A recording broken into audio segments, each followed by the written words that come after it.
here as well. A couple things I'll say before we officially open here. If you haven't noticed, if you are not a board member, you are muted. And the reason for that is just so we don't have any background noise or people talking over each other. How you can participate, if you would like, is you can use the raise hand option at the bottom of your participants list, or use the chat feature at the bar on the bottom of your screen. So if you have a question or a comment, just as always, if the chair would like public comment, he will ask, does anyone in the audience have any questions or any comments to make? And at that time, please raise your hand or utilize the chat function. During your public meeting or time slot or discussion item, I will unmute you. But again, please let the commission speak first. And then if they ask you to summarize or provide comment or explanation, then please weigh in. Just so everyone is on the same page moving throughout this remote meeting here. And I do appreciate your patience, and I apologize for the confusion at the last meeting. So whenever our chair is ready, he can just give me a wave and open the meeting. All right. When I open, Rebecca, I should do a regular opening and then read the pursuant to Governor Baker's March 12th? Nope, just read that pursuant to Governor Baker's March 12th. Okay, and then should I open? Yep, well, that is the opening. Okay. Yep. In that case, if everybody is officially ready, pursuant to Governor... Oh. 1 second. Oh, no.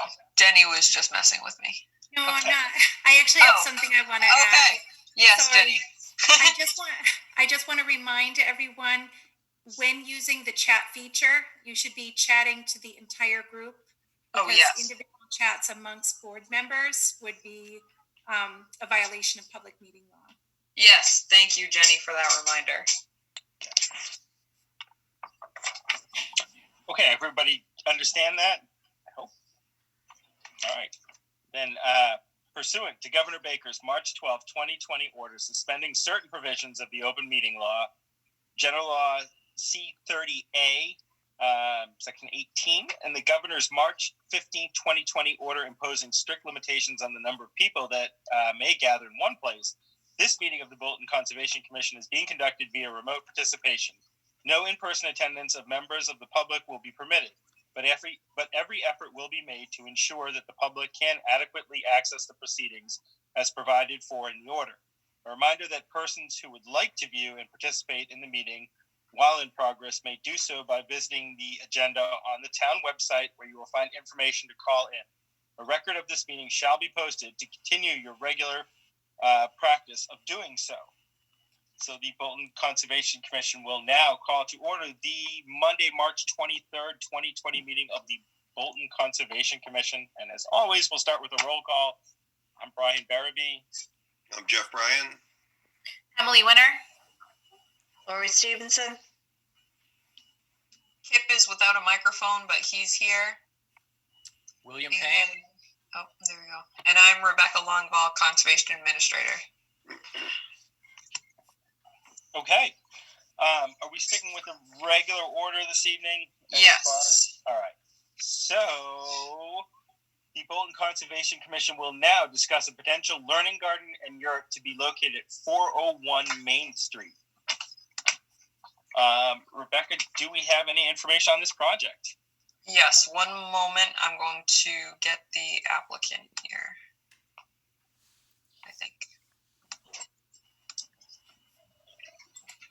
Hi, Rebecca. It's Megan. Can you hear me? Hi, Megan. Yes. Hi. Is it also possible to unmute Bianca? Yes. I will do that right now. That's also something to note if you have another... Oh, there we go. if you have another participant or applicant with you that I may not know of, please note that so that I can make sure that they're able to contribute to the meeting. Okay, she should be unmuted now. Hello, everybody. Hi. We also, our farm manager, Katie, is potentially available. She's having trouble hearing everyone. So maybe she can maybe text me if she wants to add any additional information. Just so we can start the discussion. Okay. Yep. So I've shared, are you on a webcam there? Me? Yes. Yes. Okay, so I've just displayed, let me know if everyone can see it, the plans associated with 401 Main Street, and in addition to that, an excerpt from the documentation that Megan has given to me. It seems that they're looking to place this in an area that was previously approved for a goat pasture area originally. Now I think there's pigs there, and I'll let Megan summarize her proposed project. Sure. So I'll actually also speak or ask Bianca to speak up about it. So we received a grant based on her work on this specific project. So maybe she can tell the group a little bit about what we're interested in doing. That would be great. Yeah, so we submitted this grant to create a sensory sensitive therapeutic garden. A lot of our clients have sensory needs or other needs that the farm itself cannot provide. So we do not have pigs in this space anymore. It's just an empty lot. So the grant has been submitted, and we received to have permission from the grant project to landscape the area in a way that is provides different sensory input. So there might be something like lavender that smells good for kids, sort of tactile things. And part of that is going to be, or we're hoping to have this yurt, which you can see here on the screen. And the yurt is, if you don't know about it, it's a sort of a raised structure. So it's not on a very solid foundation. It's up to allow for drainage underneath. And it's just a structure that's round so that clients can go inside, and we can have a more controllable inside environment that we could also, if we need to like bring a goat inside for a client for comfort or something like that, we will be able to do so. So it is entirely flexible. It's not attached to the house. It's kind of like a more sturdy tent, basically. We do have the option to put a wood stove in if that is permissible, which would allow us to just provide a more comfortable space during the winter. But otherwise, it's a place that can be set up all the time and also is movable if necessary. I think that's the gist of it. So let me know if you have any questions. That's a picture of what the space looks like right now. So our caretaker and our team has been working really hard to remove. We had some pallet fencing. We've been taking down, removing that. We're going to move the pig hut. We're really aiming to revamp this space in order to support the environment that it's in and also support our clients. So we're really cleaning it up here. So this is the proposed space. Yes, and so this, just for some reference, again, this is, if you look on the plan, the proposed pasture area where it shows basically a fenced-in area adjacent to Burnham Road. So past the tree line, going back to the sensory document, just past that pallet fence against the tree line is Burnham Road, and then across the road is the Cranberry Meadow conservation property, which is also bordering vegetated wetland. This part of the property was conditioned to be used in the event that they would not remove any large vegetation, so anything over 6 inches for diameter at breast height. So, and that's what we have here.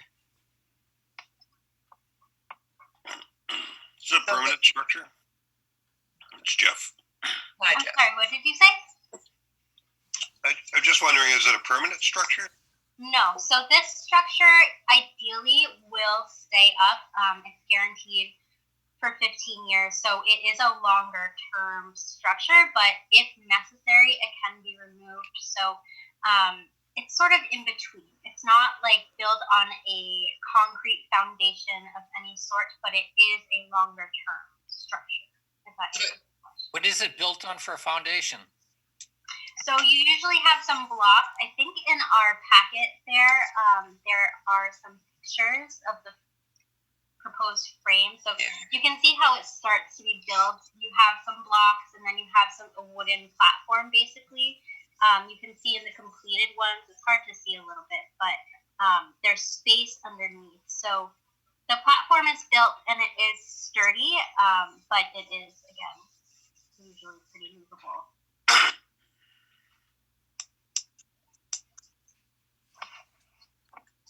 Okay, so I guess the question was, would this be a permissible structure to have within the same space where that pasture land was allowed previously?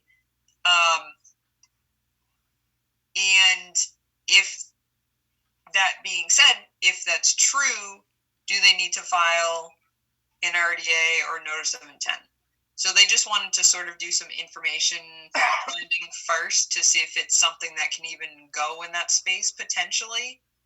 But at the end of the day, they will still need to file if it is within those jurisdictional areas, which we have the 200-foot riverfront zone, and then we have the 100-foot coming off of the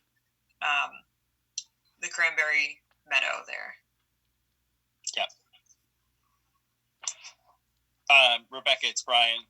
Hi.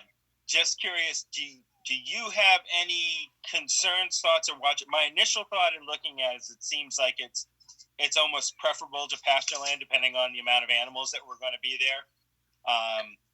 I've had the pleasure of staying in yurts before. I get an idea of how their setup goes and that they can be removed. My initial thought is that it kind of would lean more RDA than full-on NOI, but I'm curious to hear your thoughts on the project and its location, and which way you would think to go. I would agree with you. I would say certainly keep it outside of the jurisdictional area, but if the areas actually, I would say keep it out of the jurisdictional area. If it's in the jurisdictional area, they need to file an RDA. Even if it's not within the jurisdictional area, I would like to see the area that's been disturbed so much by what was not grazing there, because there's no growth there, but basically revegetate the area around the yurt if that's possible within the jurisdictional area. So within that 100-foot buffer zone. Yep. But go ahead. See the pasture. I keep saying pasture, but the area in question now, is that covered under an existing RDA or NOI that is open or closed? Do we know? Yes. So they are, and Megan, correct me if I'm wrong. They had requested and received, I know they received the extension because we granted the extension for the restoration work on the opposite side of the property that the previous manager did not complete. So they're working to complete that. Once that is complete, then they would be able to file an RDA if it's jurisdictional to the commission, because we can't have two open at once. That is correct. Interesting. Okay. And just to give an update on that as well, the farm manager who is not on the call currently is working with the organization that you set us up with. I forget the name off the top of my head, but they're updating the quote of the plantings because it was all from 2017.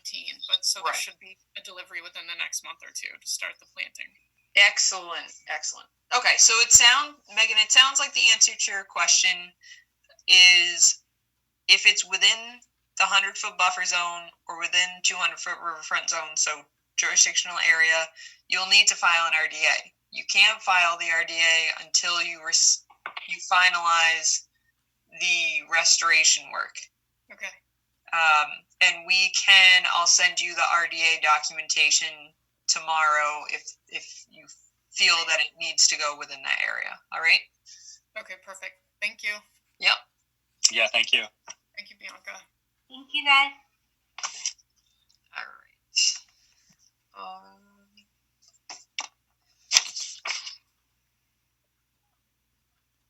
Bear with me for a second. Mm-hmm.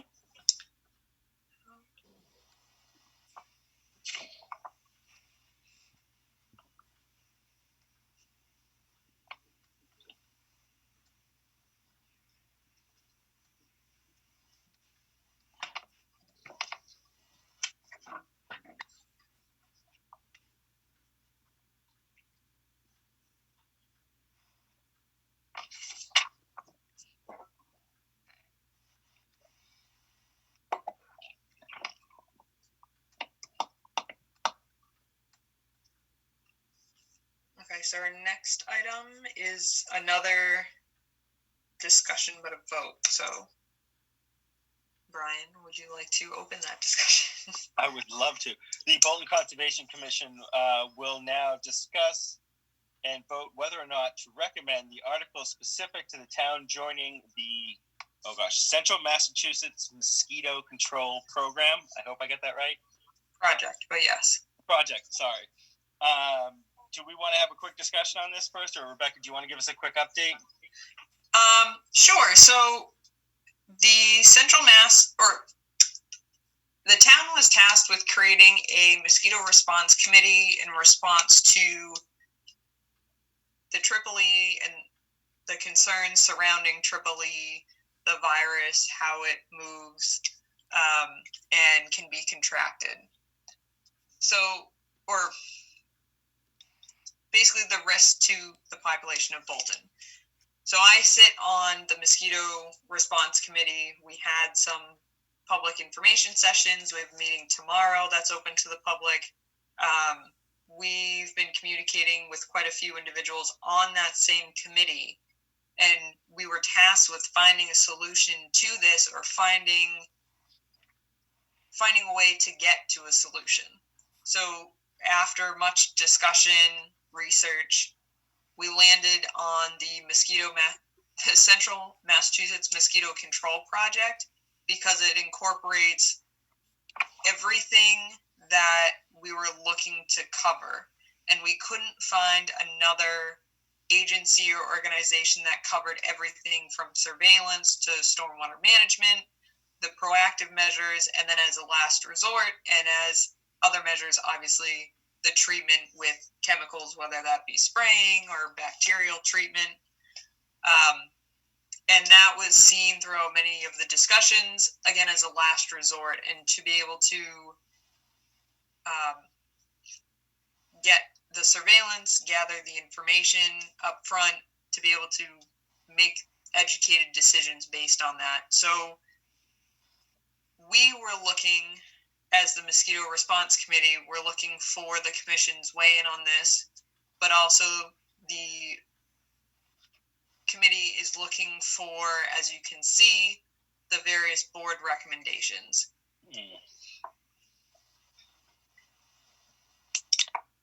Okay.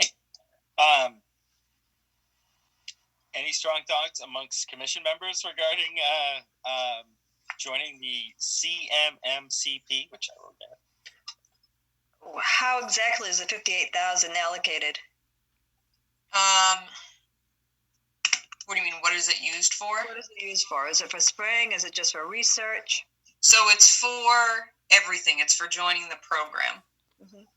So it includes all the services offered that's listed in the summary there. So larval adult mosquito surveillance, larval and adult mosquito control, public education and outreach, which they do quite a bit of, ditch cleaning, maintenance, research, and efficiency.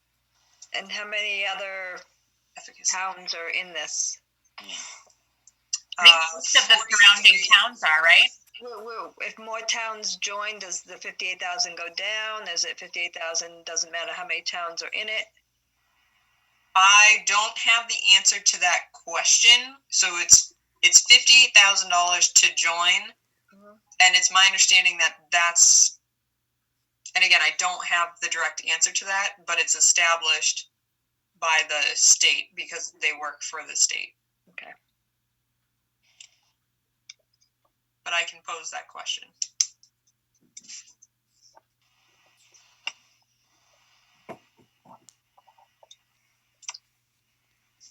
So it looks like it doesn't just, it's not just spraying then, huh?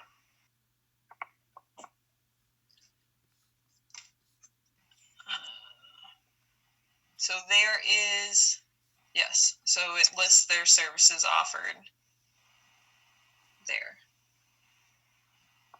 They also do tire recycling. But, I mean, the chemical treatment is also part of it.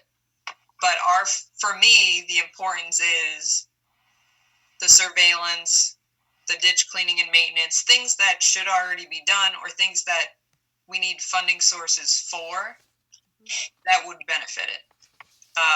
Do they do the ditch cleaning? Yeah.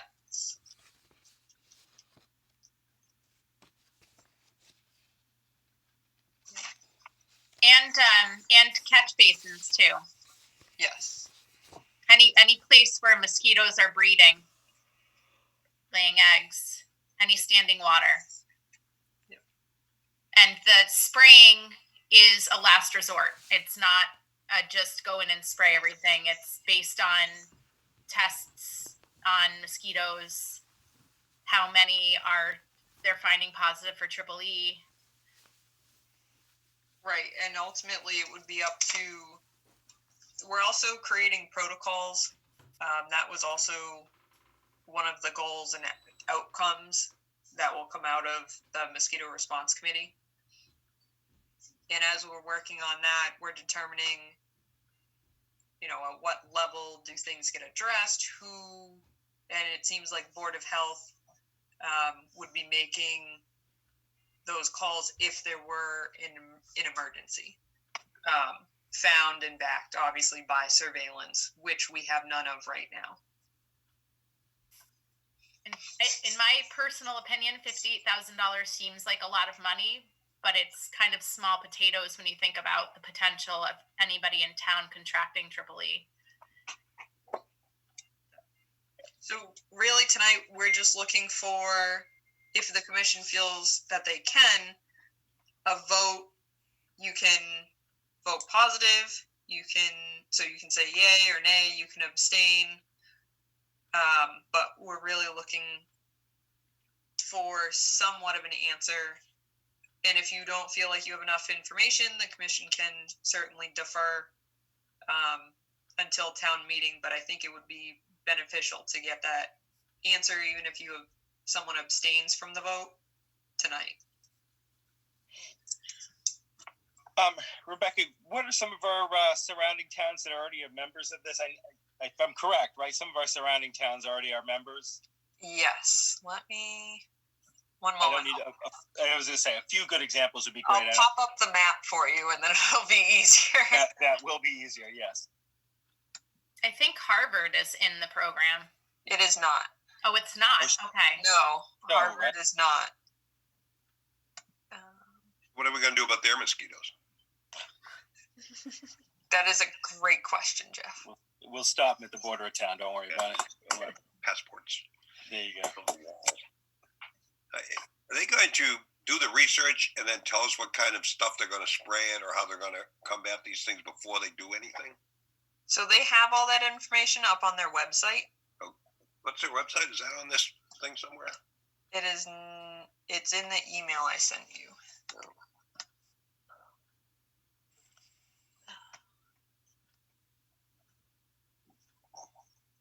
All right. For some reason, my map is not working. Just to be honest, my only concern is what they're going to spray. Cleaning ditches, research, finding out how many mosquitoes are breeding in vernal ponds or whatever they're doing, where they come from, cleaning up stuff. I don't have a problem with that. I just would like to know what they're going to be spraying over the town. And I certainly can feel for people who are nervous about EEE. And that's a concern, I'm sure. especially this year. But I don't know what they're going to spray on us, whether it's, maybe it sounds crass, but It's the Anvil product, and I did go to the mosquito meeting. you did? I did, Yes, and she did. I had a lot of concerns about the spray because I had done my own research and I was finding a lot of conflicting information online. It very clearly says if you do enough research into it, it'll tell you that it is detrimental to a lot of pollinators, dragonflies, which when they sprayed last year, I was really upset about that because I was thinking we were, eliminating all of these beneficial insects. But the man who gave the presentation on this program kind of made me feel a little better about it. The parts per million are so low that they can't really actually kill dragonflies. And then Bees? Yeah, how about honeybees? so the whole thing with the bees, they were saying, is that the bees have already taken cover because they spray at night. I can't comfortably say that some bees aren't killed, Right. but it doesn't wipe out the bee population. I think the thing that made me most comfortable too is that the spraying is an absolute last resort. And even Joe Walsh had talked from the DPW and said, like, that is our absolute last resort. And it's really based on how many mosquitoes that they are finding within their sample testing that are carrying Triple E. It's not like we're just going to spray every summer. Yeah. And they're spraying at night where all your beneficials are not out at night. I know with spraying for any other agricultural thing, you spray early in the morning, late at night when all your beneficiaries are already either not up yet or they've already gone to bed. The mosquitoes are doing it at night. That's when they're out. Everybody else is not out. You know that when you come out in the morning, they come out when the sun warms everything up. So I can understand what you're saying in there. The other thing was the spray is so diluted. It's enough to kill a mosquito, but it isn't enough to take out larger insects. And then it breaks down in the sunlight. So by morning, it's the chemicals have broken down. There is, in my opinion, there is some risk in waterways. I couldn't get a clear answer on that. It doesn't break down in water, especially if it's going down a shady stream because there's no sunlight shining on it. And it does say that it can kill fish, but again, the explanation is that it's so diluted, it's not enough to take out an entire fish.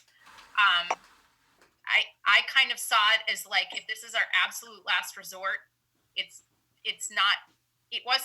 guess it wasn't as harmful as I had assumed based on my research last summer when all the talk about spraying was happening. Thank you, Emily. That was actually a really good summary of the presentation from the other night. So I appreciate that you went and just provided a recollection of that. And also, so I apologize, I can't find the map quick enough and in interest of time, but I do know Boylston and Clinton, Groton just joined. Harvard is not, but everyone surrounding Harvard is. So there's a strange little pocket of Bolton and Harvard currently. Who's paying for this? The town? Well, so it's going to be at town meeting. Oh, okay. It's being proposed that the town would pay for it, but they will be explaining at town meeting exactly where the funding is coming from. Isn't it? I think the funding is coming from a pocket of money that we already have for specific things like this, right? And Correct. Then is there some reimbursement from the state too? I would need to double check on the reimbursement, but you're correct in terms of sort of an already allocated fund. Right. It's not like it's not going to increase people's taxes essentially. Nope.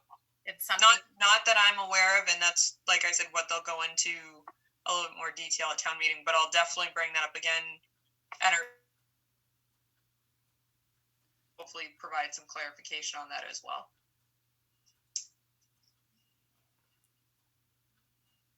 Excellent. I saw what the Board of Selectmen did. We don't know what the other boards are doing or recommending or not. The Parks and Rec voted for Board of Selectmen was 2-1 for, and we are waiting on Board of Health and Advisory. And that is what we have. How is this program different from the program that was spraying last summer? What That do you was mean? the state, wasn't it? Yes.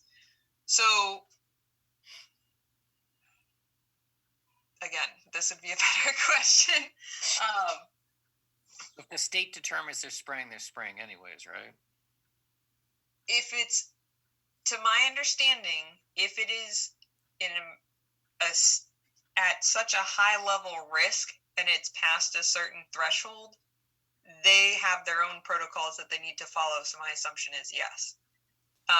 The benefit of this and the hope is that with the surveillance and being proactive on the town's end, we won't be so surprised and we'll be better set up to say, no, we have a very low population of mosquito that tested for this or that's carrying this. Or yes, you know what, we are a high risk and we need to do something about it. But right now, with no data, we can't. But really, the goal is to be proactive. But it is, the state also did the aerial spraying. That is correct. So when this group sprays, is it aerial spraying or by truck? It's by truck. And so they would potentially be attacking smaller point sources? Yes. Yep. So, and the reason why I paused is because when they were talking about their treatment, it would be something, if we've reached a significant risk threshold, that would be necessary, then the Board of Health would be weighing in as well. So whether it's sports field or certain areas where the mosquito exists and it's spraying around that area, then that's what they'll determine necessary. But they'll work in coordination with Central Mass Mosquito Control and our Board of Health.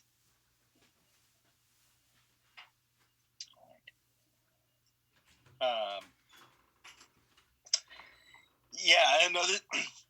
Excuse me. This was an interesting one to me because, and I'm curious to see to hear you say that being able to get feedback from them and to monitor our populations may help us to spray less, possibly in the future.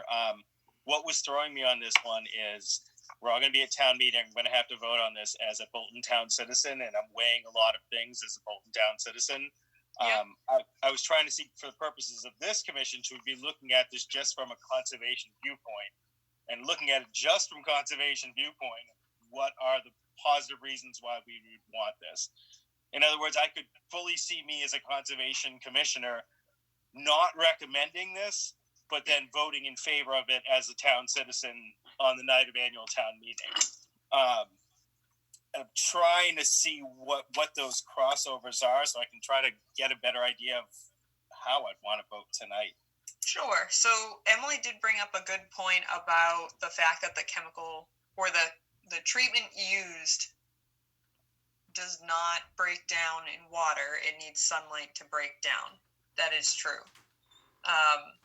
However, they do allow for exclusionary areas to be noted and documented. So as their techs are spraying or providing treatment to specific areas, they're taking note of a lot of information at the same time. All of their trucks are equipped with GPS, weather, wind, a lot of different information going into whether or not they even will spray. If it's a perfect day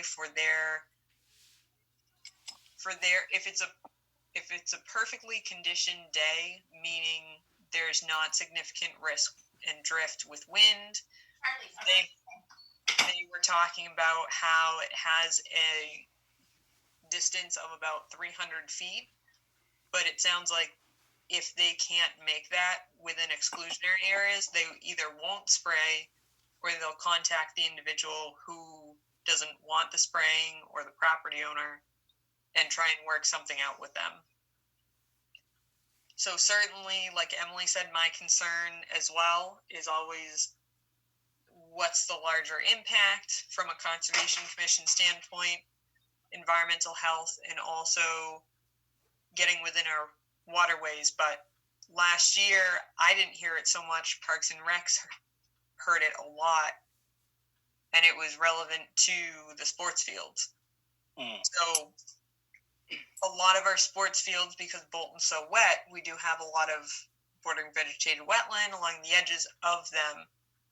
But it is possible when the conditions, if they are in fact, which they have very experienced techs on board, if they're taking into consideration all of the data that they're allowed to collect while they're in their vehicles because of the equipment they have, they shouldn't be having an impact to the resource area, and that's their goal as well.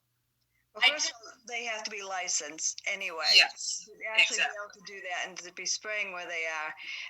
It's kind of like an integrated pest management process where I know with the orchards, we have entomologists that come out every single week. They set traps, they monitor traps, and they give us, and us, everybody else, in the major orchards in town, they tell us what's out there, what we need to spray, if there's a hot spot or there isn't a hot spot. So there's less chemicals being used instead of just a broad base spraying of whatever, happens to be at that time. So in this point, I can actually see it.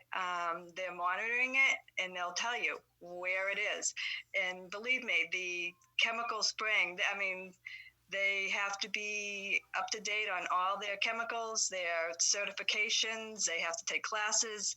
They have to have so many points to be able to do this. Everything is, it's not just like Joe Schmo going to Lowe's and getting in a spray truck and spraying stuff. They have to know a lot of stuff to be able to use the chemicals that they're doing it, especially in towns, not on their own property, but other towns themselves.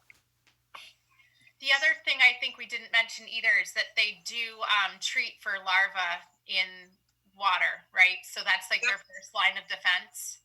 So that hopefully mitigates spraying down the line. Mm-hmm. Right, and that's a bacterial treatment, to my understanding. And then I think one other thing that stuck out to me too is that there are a lot of people in town that spray their own properties. Yeah. And the chemicals that are being sprayed on their own properties are 10 times worse than what these guys are using. They have no clue what they're spraying with. I don't know if it would deter them from doing that on their own properties. If there was a program in place, it would be pretty nice, because the stuff that's getting sprayed on private property in town is pretty nasty. Is the mosquito the only target? Yes. Okay, so basically like some of these other bugs that are driving everybody crazy, like ticks or any of those other kind of things, aren't necessarily a byproduct of it. I don't know what they're... No, and that's, Emily touched upon it earlier in terms of the chemical makeup and It's how only aimed at mosquitoes.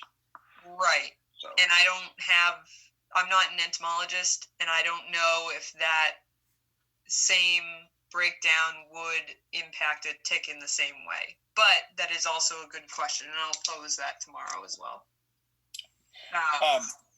So in the interest of time here, do we want to make a vote, or what are your next steps, Chair? Can I one more quick question? Is the year thing? If we sign up with the CMMCP, is it a 1 year? Next year we have to tell them for in or out? Is it a 3-year commitment? Or sure. So that is a really good question, and they suggest you stay in for it for 3 years. You can opt out after 1 year, but if you're going to sign on to it, then you should probably stay in it for 3 years, because that's when you're going to start seeing results from it. Because they're not using a heavy hitting chemical, because they're using surveillance to back it up. Right. It's a cycle, and in order to see any impact from it, like anything, it's certainly over time that you're using the same practice and hopefully seeing a positive outcome from it.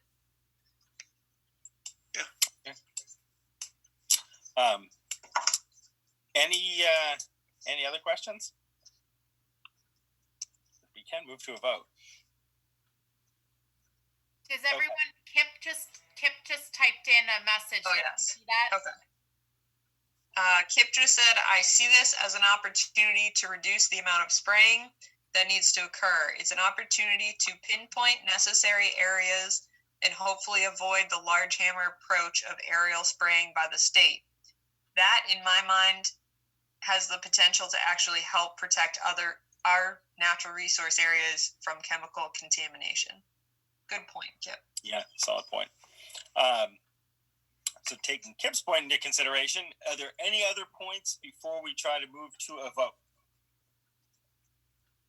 Okay. In that case, I'm going to ask that we do a roll call vote.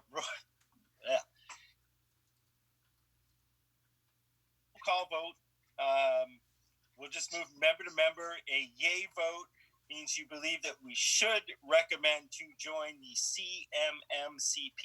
A nay vote, meaning you would be opposed to us recommending joining the CMMCP. Just going down my screen here, can I get Emily Winter first? Yay. All right. Jeff Bryan? Yay. Bill Payne? Yay. Lori Stevenson? Yes. And Kip? He's a yay. He is a yay. Okay. So it looks like that would be a unanimous recommendation to approve. Okay, so this is just for those listening or watching at home. This is a unanimous vote to recommend it to go to town meeting.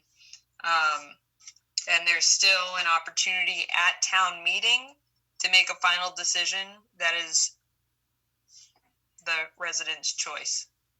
So I have written that down, and I will share that with the Mosquito Response Committee. If, Brian, you want to open the next item. I would love to.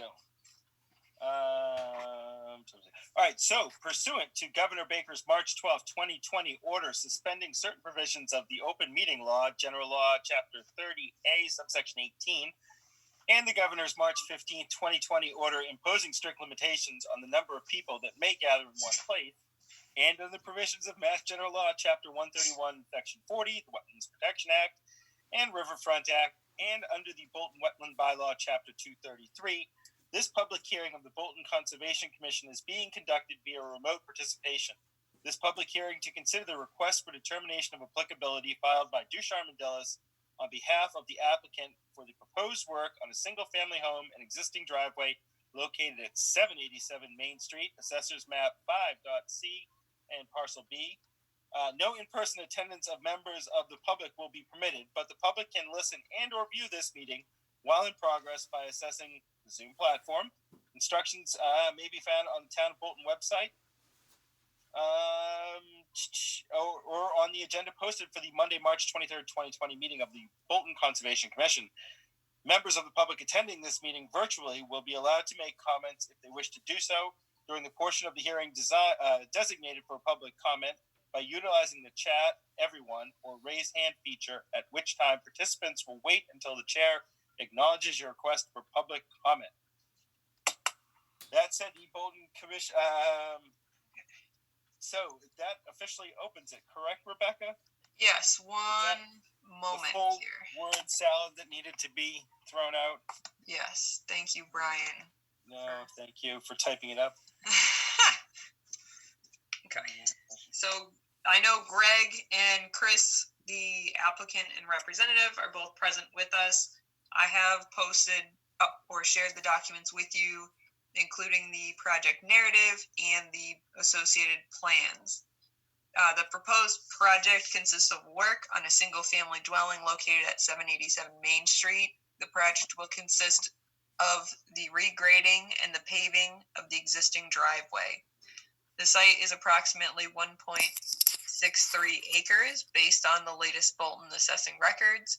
Great Brook abuts the property to the north and east. Both the inner and outer riparian zones are shown on the driveway plan.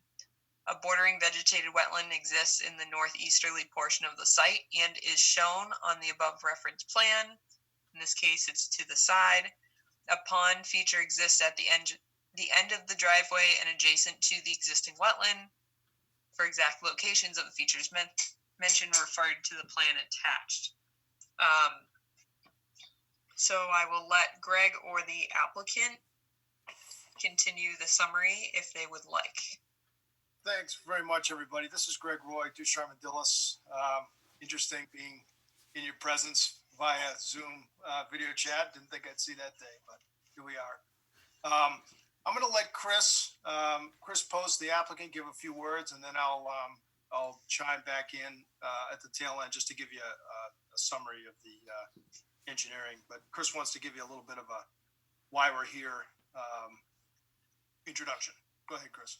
Thank you, Greg. Yeah, we moved in here in 2003 and shortly thereafter replaced the original gravel driveway that was here with another gravel driveway, primarily to alleviate flooding in our basement. The garage happens to sit at the low point of the yard and the water flowed in easily under the doors. That has worked well. Greg actually worked on that project for us. Over time, the gravel has become compacted from driving on it, but also we get a significant amount of splash over from the street, which has led to the deposition of sand in the driveway as well. So it's pretty solid. So it is time to, we have had some minor water infiltration. We want to get ahead of it and just stop it now. The reason we are seeking to go from a gravel driveway to a paved driveway is we're looking for a somewhat longer term solution than 10 years. Also, quite honestly, we think we can do what we need to do with the plan that Greg has developed for us. Also, we're looking to the future. My wife and I just retired, and it's going to be easier for us to maintain this driveway as a paved driveway rather than as gravel. We have an annual spring gravel day where we go around the lawns and gather up all the gravel I've shot throughout the yard with my snow thrower. So we're just hoping to make it a little easier. Last thing I will say is my wife is looking forward to getting this done because she's an avid motorcycle rider and would prefer to be on hardtop than on gravel. So with that, Greg, I'll turn it back to you and let you deal with the details. Sure. Thanks, Chris. And I'll try to be brief. So as Chris said, this is a repaving project or a paving projects to convert from a gravel surface to a paved surface. And so one of the main concerns is down in the area, down at the lower area adjacent to the garage. That needs to be graded so that there's positive drainage from the face of the garage away from the garage doors. And so we've proposed the grading there, as you can hopefully you can see on the plan. It transitions from a 1% grade at the front of the house to about a 2 point, which is really a minimum. 1% is really a minimum to create a positive drainage situation. Down to the back where we have a 2.3% grade. And that, I wish I could point at this plan, but I'll try to describe it. Can you see my mouse, Greg? I can, yeah, thank you. Okay. I'm trying to follow along here. So then, if you could go to the other where it says 1%, kind of in the middle, the other one. Up here. Right there, yes. So basically, the general idea here is to grade away from the garage, and then I'm going to call it south to north towards the wetland system, which is back to the north of the edge of the back edge of the, yes, up in that area there. Cool. So we've tried to do the minimal amount of grading we can do in order to achieve, to ensure that the water will not flow back into the garage. The biggest concern is sort of this time of year, or just 2 weeks ago, when you have still have frost in the ground and you have a frost heave or a heaving, the pavement surface is frozen and heaves slightly. You really need to have a minimum of 1% in order to maintain that grade across the maintain that positive drainage. So the challenge is from the edge of the pavement down towards the wetland. And so what we're proposing is to do a small amount of excavation. We'd like to excavate a small swale, which you can kind of see. We have it called out as a proposed grass swale right in that area there. Mm-hmm. And the trouble is the existing elevation of the wetland there is about elevation 93.1. And the elevation that we need at the edge of the pavement is 93.6, which is a very, in a grass swale, not a lot of slope there. So what we'd like to do is drop the grade slightly by way of some handwork inside the wetland area. There'd be about a 6 to 10 foot stretch, right in there. Thanks. Where we would like to just do some hand shoveling in there. We think we can work around any vegetation that exists in there, just to try to get us, maybe another 6 inches of depth. If we go about 10 feet into the wetland, we think we can pick up about 6 inches of depth there, which would really help a lot. It would kind of double our freeboard that we have there, so to speak, and really allow for a more positive flow and just more of a factor of safety. So what we're proposing is to do that by hand. The work outside of the wetland area would be done probably by a small mini excavator. We expect that work to take less than a day to construct and to restore it. And then what we'd like to do is do some plantings, and we've given you some planting specifications there where we'd like to put some. What's my schedule? Was that included on these plans too here? Oh yeah, there it is. Planting schedule. So we have some witch hazel and some red osier dogwood that we're proposing in there, which are like their feet wet. So to try to kind of in the spirit of a rain garden, we're certainly not meeting the full guidelines or design guidelines of a rain garden, but we're trying to do the best we can there. And then we would oversee the entire area with a New England wet mix. And we think that a lot of the species in that mix of seed will do quite well, certainly with inside the wetland, but even I think some up into that swale towards the driveway as well. I think that's about the size of it. Happy to answer any questions. Chris, did I miss anything? No, I think that covers it pretty well, Greg. Okay. Greg, I have a quick question. Yep.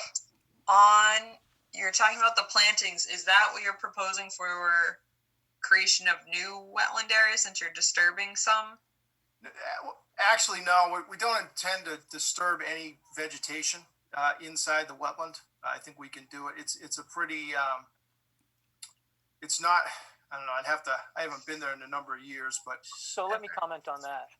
Rebecca, in that area that you had highlighted, that dashed area at the end of the swale, up in that plot there is very little in there right now.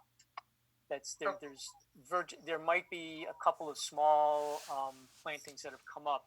That was never planted by us. It actually serves as coming out of the water feature at the point where you see the siltation barrier touch it. Yep. That's actually an open area allowing for some overflow from the pond. The whole idea with the pond was to manage the water. We put the overflow in there so that things never really puddled up too much. So back there, it's mostly mud. This is actually, I would think, a net gain of vegetation in this project rather than any loss and replacement. Yeah, so we'd intend, I mean, we could certainly do some plants in the wetland too, if that would please the commission, but our intention was really to try and enhance the area, just upgrading of the wetland where we're proposing the swale. So that's where those plants are. So, because I think we're going to be dropping the grade there, so I think that those plants are going to do quite well in that area. Okay. My other question is, because obviously within when gravel's packed, it's certainly impervious. But taking the material that's there, I would assume, because it's more pervious, if maintained properly within your riparian and buffer zone, because of the resource areas there, I can see that is why, much like other areas in town, you have gravel versus pavement. My question is, did you think about some sort of a pervious pavement or pervious pavers as you get closer to the resource area? Or did you put any thought into alternate materials versus just paving or gravel?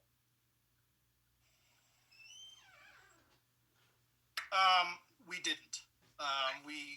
It was sort of our task to look at this, and it's the post's wish to get this sort of as maintenance free as possible. I think it's one of the things that Chris would tell you is a goal of his. Yeah. So we didn't look towards that. Okay. I understand what you're saying. I think that when Chris, first, I think it was about 10 years ago when we filed an RDA to do the work that he was referring to with the grading of the gravel and things. That it worked pretty well for a period of time. I think he'd still say that there's quite a bit of runoff that comes down the end there. Sure. That goes out the end, and then over time it sort of increases as the silt and road sand and things washes down from the road. It gets compacted. So any of those type of permeable solutions really require quite a bit of maintenance. Even if you were to do a more exotic permeable pavement type thing, it would be pretty maintenance heavy. So I think that's just frankly, I think that runs contrary to what the posts are trying to accomplish. Yep. Rebecca, may I make a couple comments here? Sure. Thank you. So if you could move the display of the document to show the driveway going a little bit more. Yeah, there you go. Okay, I'm going to zoom out quickly. 1 second. Yeah, that's a good idea. So the driveway itself, there's about a 6-foot drop from the head of the driveway to the front of the garage. Yeah. So it's a pretty substantial slope. But not only would we be pitching the parking area at the end of the driveway, but that whole driveway itself would also be pitched to the east to encourage runoff into the grassed area on the side there. So it's not like what we're trying to avoid is having this little funnel down into the low area of the yard. So we're trying to get as much as we can to move east, and then whatever's left over is what's going to be taken care of by the swale construction.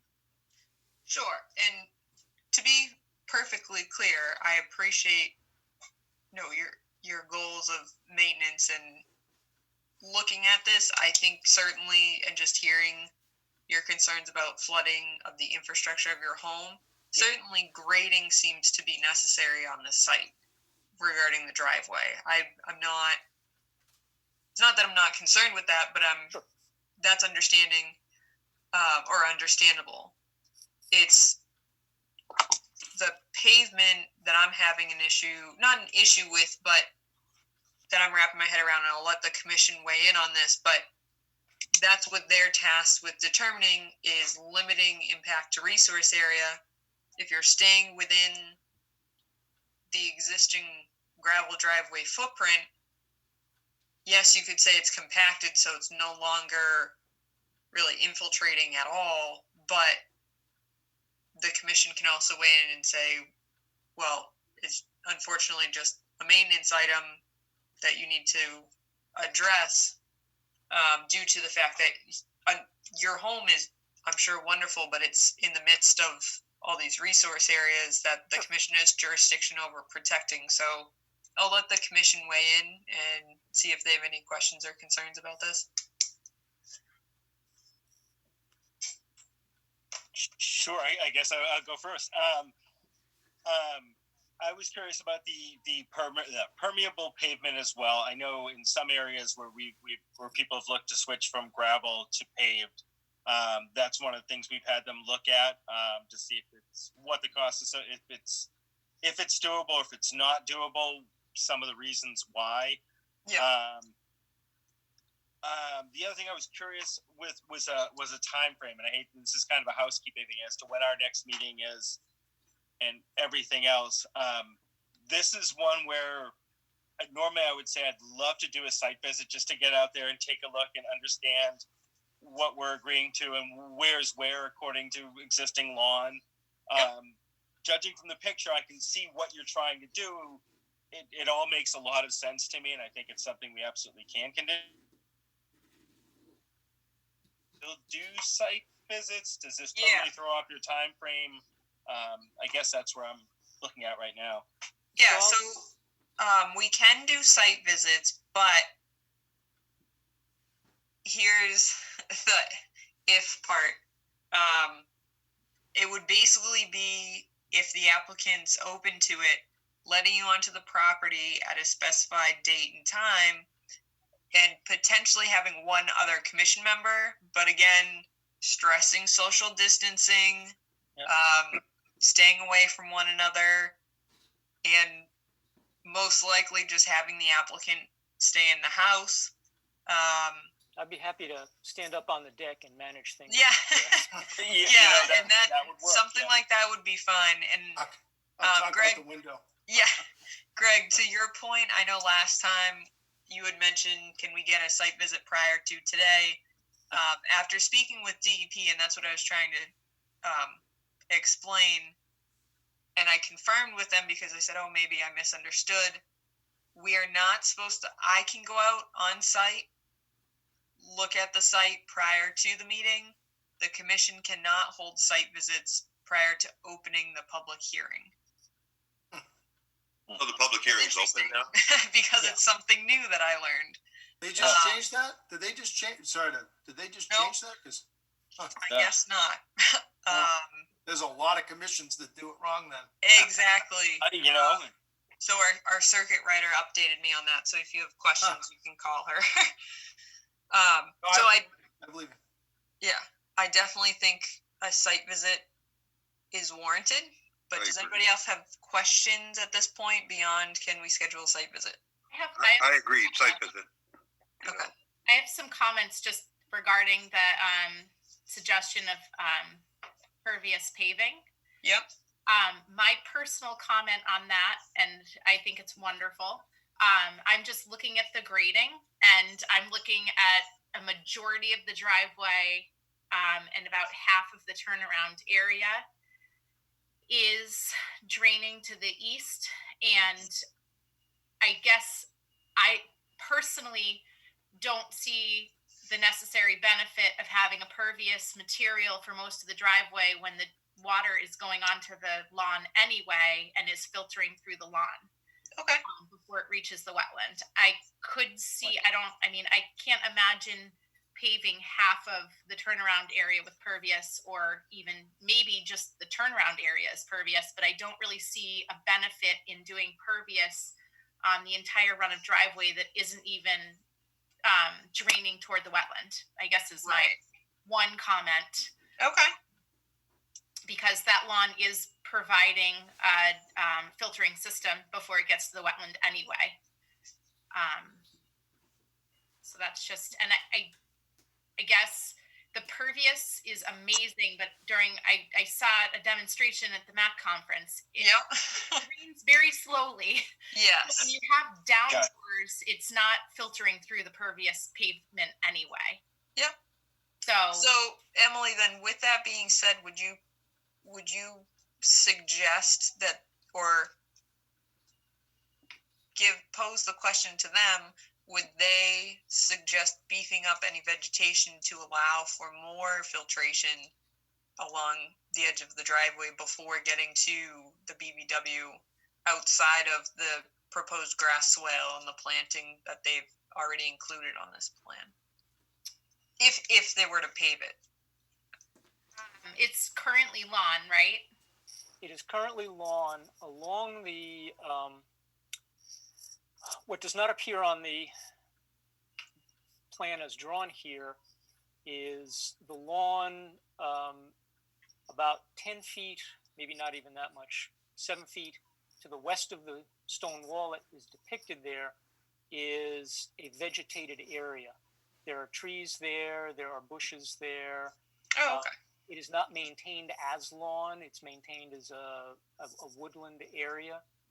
So that it's not just a lawn area that it's draining onto, there's actually sort of open area there. There are some trees there, there's a large azalea bush in there. There's fairly extensive planting in the area that is proposed for the swale now. That area is not grassland, it's maintained as mulched land. So there is some vegetation there now. You got good ideas for plants? I'm always looking for good ideas for plants.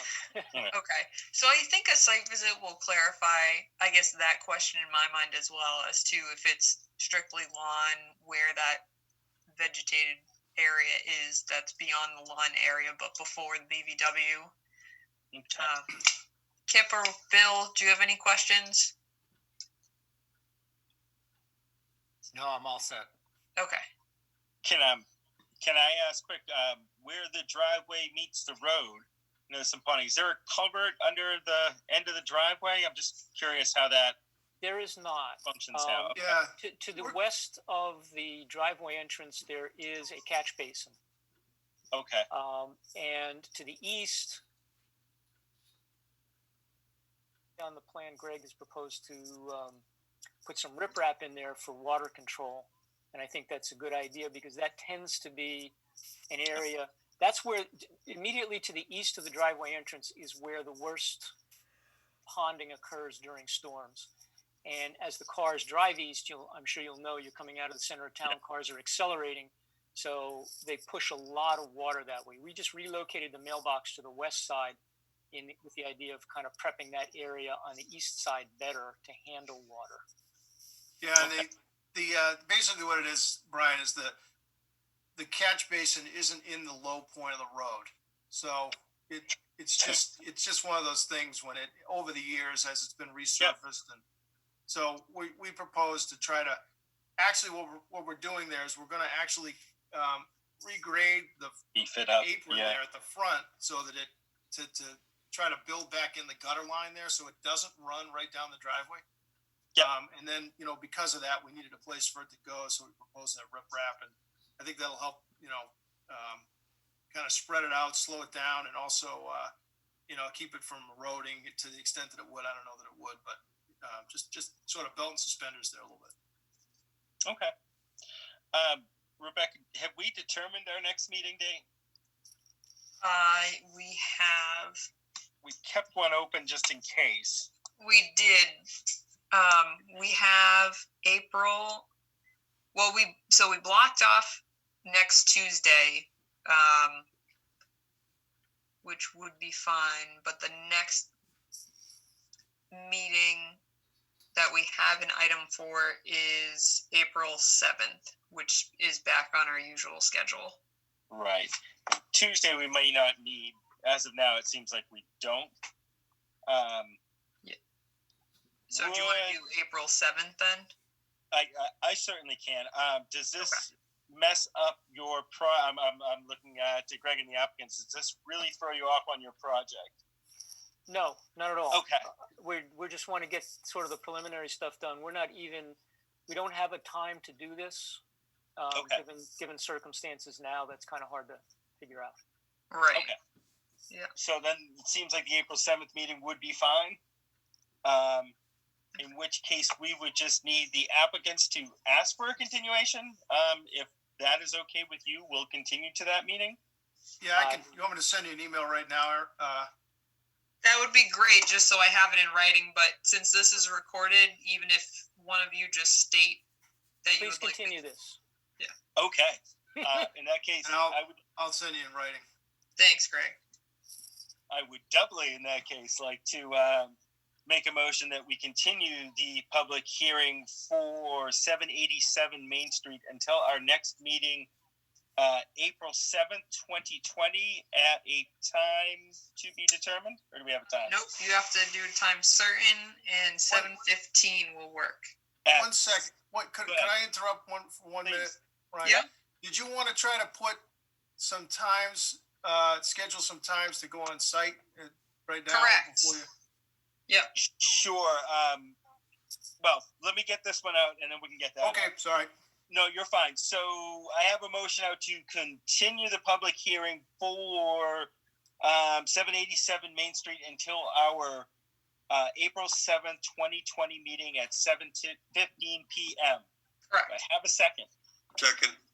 All right. All those in favor? Aye. Aye. Beautiful. Okay.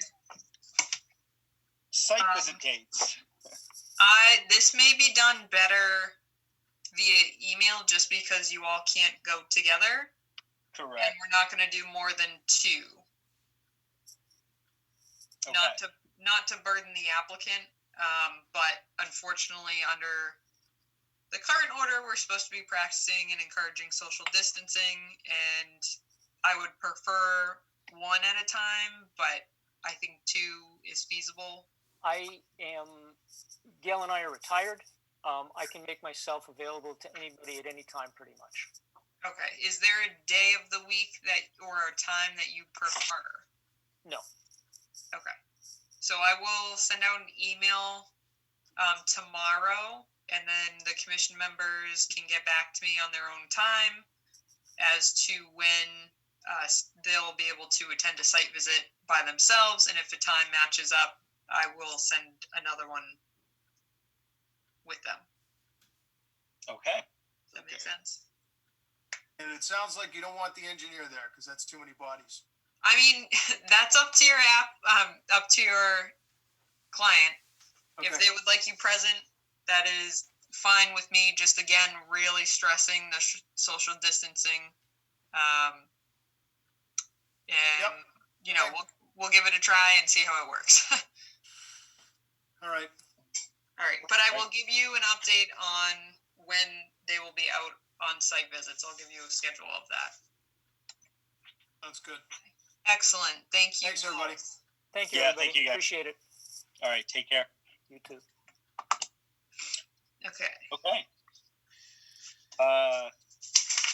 Rebecca. Yes. Are you at a good point for me to move on, or do you need a second? Yes. Okay. Thank you, Lyle, for your patience. No problem at all. All right. At this point, the Bolton Conservation Commission will consider a request for a certificate of compliance under the provisions of Mass General Law, Chapter 131, Section 40, the Wetlands Protection Act and Riverfront Act, and under the Bolton Wetland Bylaw, Chapter 233, regarding the work on a single-family home, pool, patio, and restoration area located at 49 East End Road. The public meeting to begin this evening, March 23rd, 2020, at this time. Okay, so I received a letter. We have Lyle, our applicant, present. I received a letter that states I would like to request that a certificate of compliance be issued for the order of conditions that was recorded with the Worcester County Registry of Deeds on March 23rd, 2010 in book 45586 on pages 104 through 113. Additionally, I hereby certify the work has been satisfactorily completed in accordance with the order which I have attached here too, which they did attach. They also attached 2 separate emails dated September 20, 2011 and October 13th, 2011, as they confirm that the escrow funds have all been released and inspections completed, with the exception of the inspection of the patio area. And then their filing fee associated with the request for certificate of compliance. I was able to go out on site with the order of conditions and the associated annotated plans. which is what they submitted originally, and confirm that the work had been done in compliance. I read through my predecessor's correspondence with the applicant, and it added up to state that they were working towards compliance. They were waiting on the patio, finalizing some of that. They have since finalized it. When I went out on site, there was a brush pile close to the wetland resource area, and our applicant very quickly and in timely, efficient fashion removed that after they were made aware that it can't go there, so that it's no longer in place. And currently, I find that the property is in compliance, but they are requesting a certificate of compliance at this time. And again, this is just under the local bylaw, not it doesn't not have a DEP file number. Gotcha. And you said you went out for a site visit? Yep. And you have no concerns as far as you're concerned? Everything hits onto the order? At least according to the bylaw? Yes, and the fact that all the escrow funds were released by Carol tells me that it's in compliance. Yeah, that's a good lesson. Yeah. In addition to it. I have no additional questions, and I don't know if any other commission members do. No. All right. In that case, I'd like to make a motion that we issue the certificate of compliance in accordance with the Bolton bylaws for the project at 49 East End Road. Do I hear a second? Second. All those in favor? Aye. Aye. Aye. Okay. That was unanimous. Thank you. Thank you for your patience. Just while moving forward, I will need the commission to sign this, which we are figuring out ways to do so. And once that is, so as of now, it's been issued. But in order to have it finalized and completed, you'll need to take the signed document and record it at the Registry of Deeds. Right. And I did receive an update recently. They are allowing things to be recorded electronically or submitted electronically, or next day. One moment, I will read you exactly.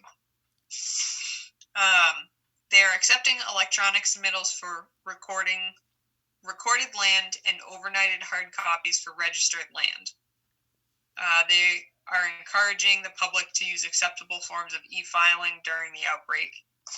So I will send you that information as well, Lyle, so that you can review it and make sure that you're able to file it appropriately.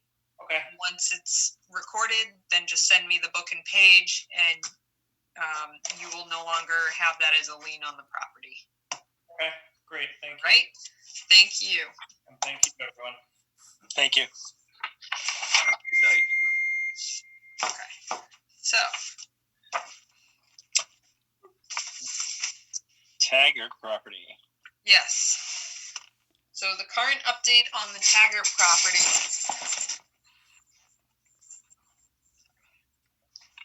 The current update on the Taggart property is that we are waiting to hear if it has made it on the warrant to go to town meeting.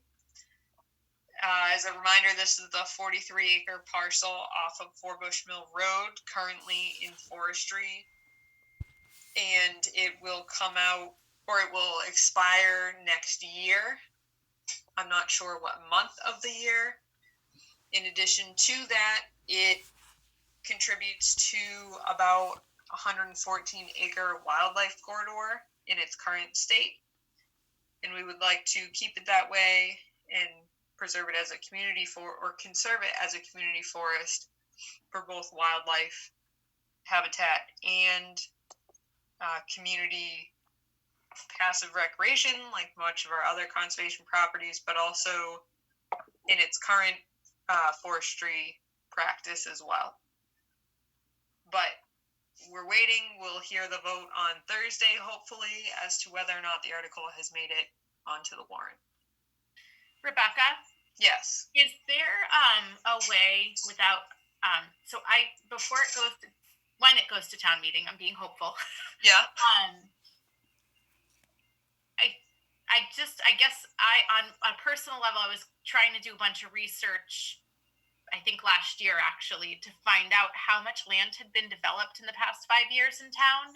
And it was very challenging. I was going online and looking at current developments and how big the acreage was. Is there an easier way that we could get that information just to have, like, when I attend town meeting, I would be able to speak to that if people are reluctant to purchase conservation land? Yep. Is that something Erica could get for me?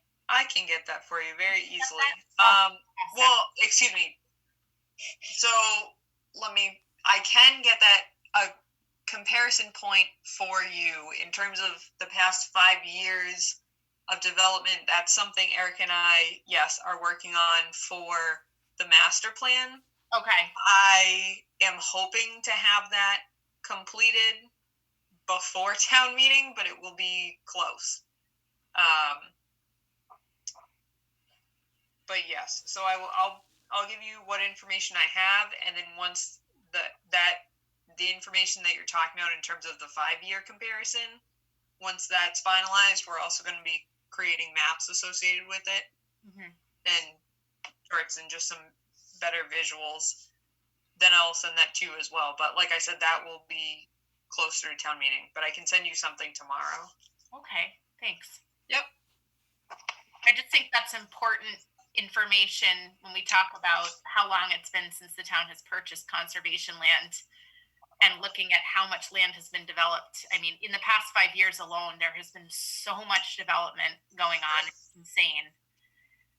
So I just think it would be good for people to consider, comparing how long ago we purchased any conservation land versus how much has gone into development in the past 5 years I think is a good chunk of time because of how much has happened even in the past 3 years. Yes. I would also like to know, and I've been weighing during this state and current situation with very fluid changes and various restrictions and limitations, I would like to know the number of users on our properties, because I've been hearing a lot from other trusts and conservation commissioners and administrators in other towns that people are utilizing the open space. I wish they were keeping their distance from one another as they're using open space, but at the end of the day, this is really where our properties are shining, unfortunately, to some extent. Another number I would love for us to be able to get, but I'm not sure we'd be able to find, is how many acres we've passed on. That's a good one.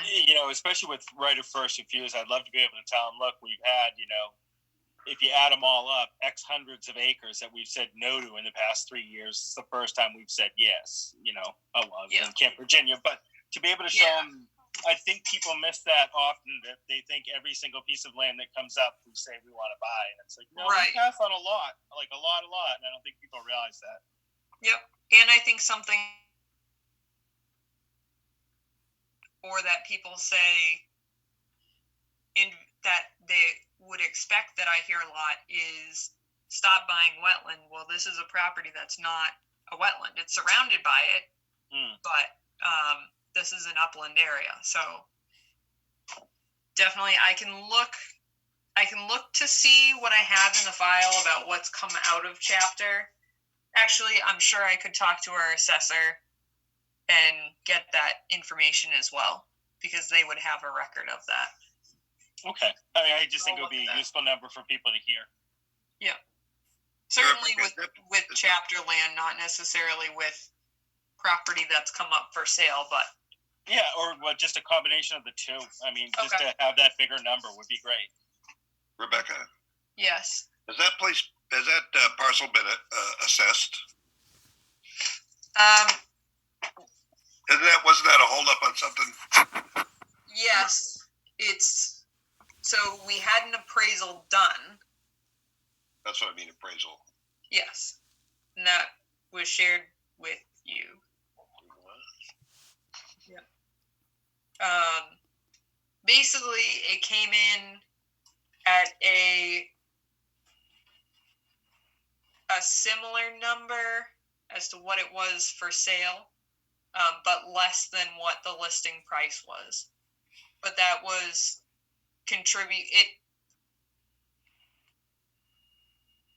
the appraisal is based on contributing factors, not only just for the land itself, but also its highest use. And I'm not an appraiser, but what an appraiser does is they take into consideration developments that have recently, been built, and the cost of those, what they've sold for, similar land types, land composition. And I was actually very happy with our appraiser and the amount of detail and just information that they comb through to really understand this property. They even went through our old master plan, our old open space and recreation plan as well, which I don't believe is necessarily common, but it is done, and I think it helped our appraised value. So, good. Yeah. Rebecca. Yes.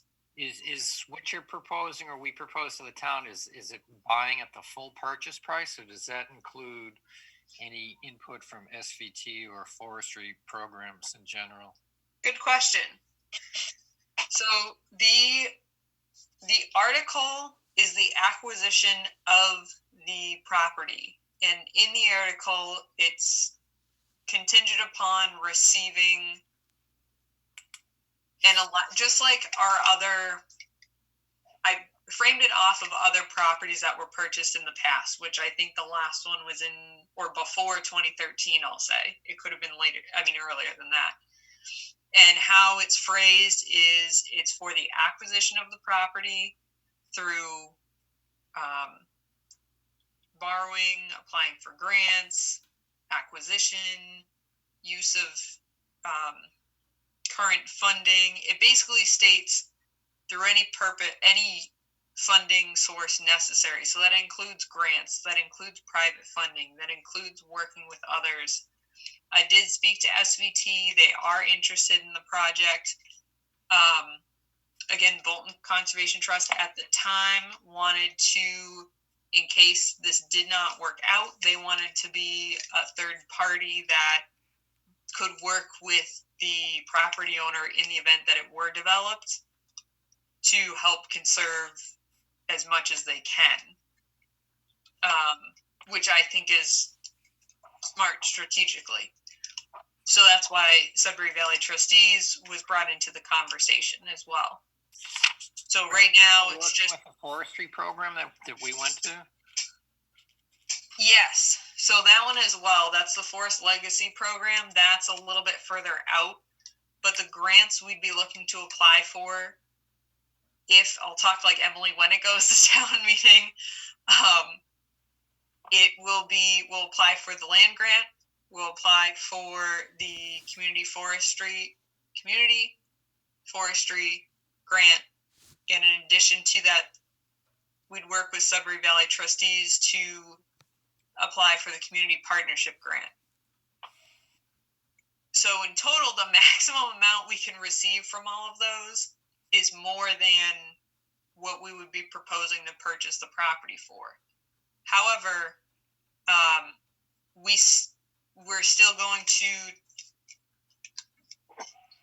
I need to talk to the property owner after I talk with our town administrator and town council and propose to her the amount that we had talked about based off of our appraised value.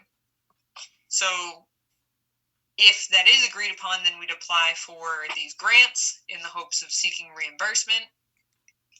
But to initiate that, the town still has to hold the funds for the purchase. If we don't end up spending it all, great. But that's the articles for the acquisition of the property for a specific amount. We use the argument that it's close to the high school and can be used for science classes and stuff like that. Yep. So I just provided the summary or an updated summary to the town administrator's administrative assistant, and it provides a summary of it meets a lot of the all of the standards in the open space and recreation plan, along with what I mentioned earlier in this conversation. And some items, though, I do want to keep for town meeting floor, that being one of them, because that's an important thing to note. It was noted in my summaries that I provided to Board of Selectmen.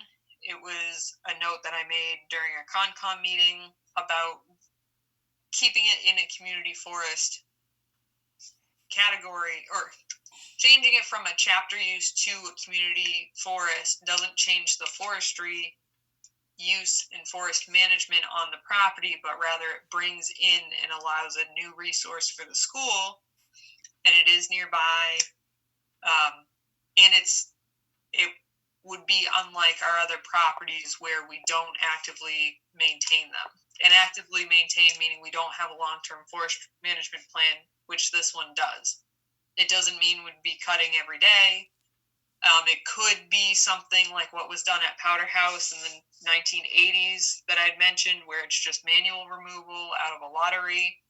It could be every 10 years, 20 years, 30 years, someone goes in, we hire a timber harvester, they harvest it for us.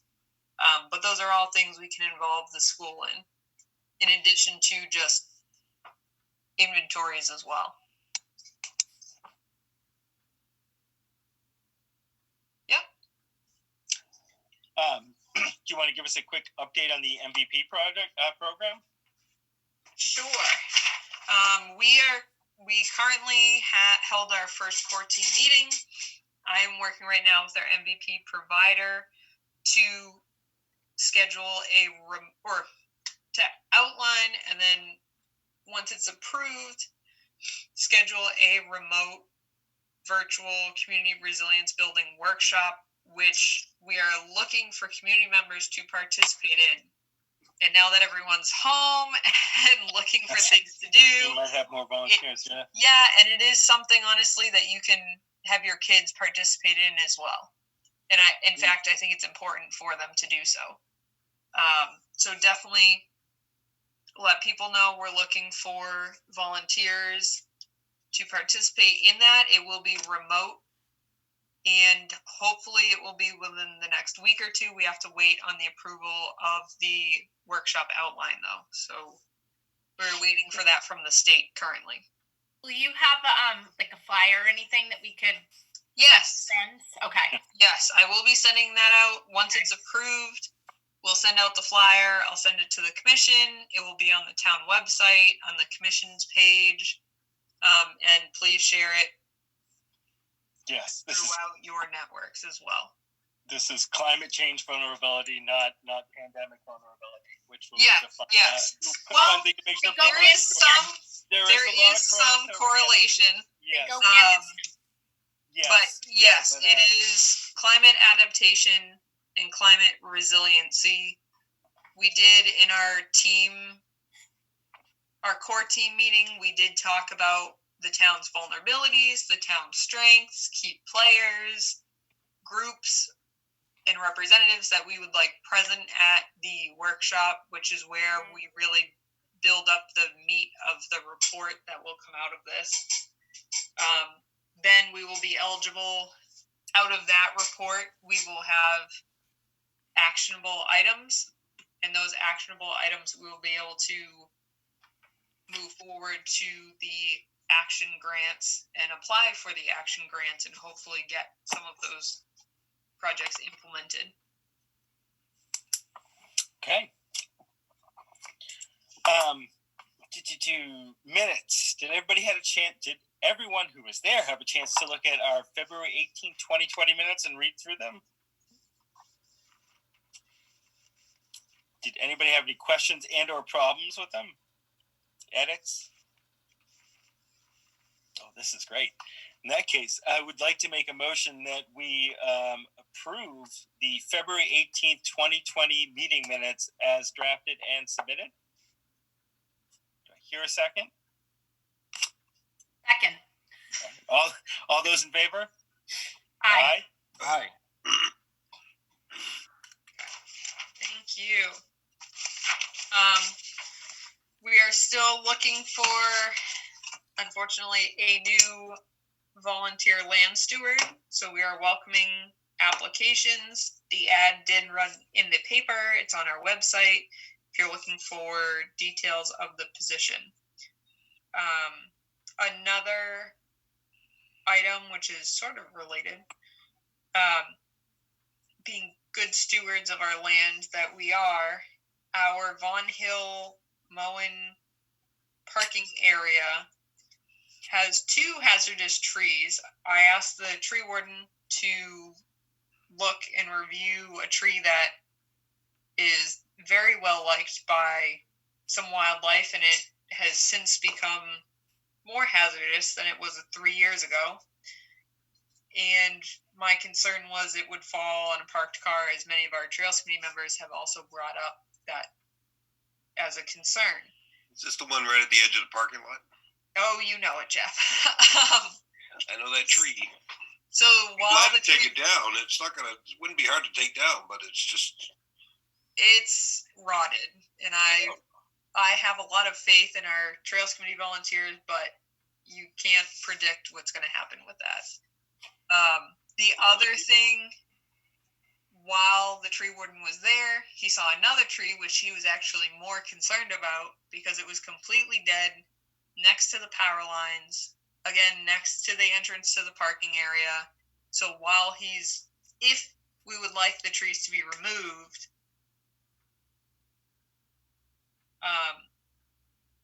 he stated that it would cost about $600 for the removal of the 2 trees. Our Trails Committee members and myself take pride in being able to remove various things across the trail, but due to the power lines and due to the condition of the tree and the safety of our volunteers, I would prefer to have an arborist do that. Understandable. Here's a question though: if we have a professional arborist that's identified a tree as dead and like a threat to power lines, yeah, is that a power company thing where we send it to them and say you need to take care of this now? This is a good question. Yeah. For the tree that's not next to the power, or that is next to the power lines, I will ask that question. Okay. For the tree I think it was more the tree that we wanted to be removed that we brought his attention to. He was saying, while I'm there, I can get this one too. Right. Which is fine. I think we should expend. But no, I will ask that question. Yeah, if we can push funds onto anybody else, that's great. But as far as the tree removal, yeah, I guess the question is, are we comfortable with it? And I am. Okay. Especially hearing from the Trails Committee people that it seems like that tree is an accident waiting to happen. Yeah. yes. All right, so I will ask that question about if it's a danger of the power lines. Does the power company, or even maybe the town, take care of it outside of the commission?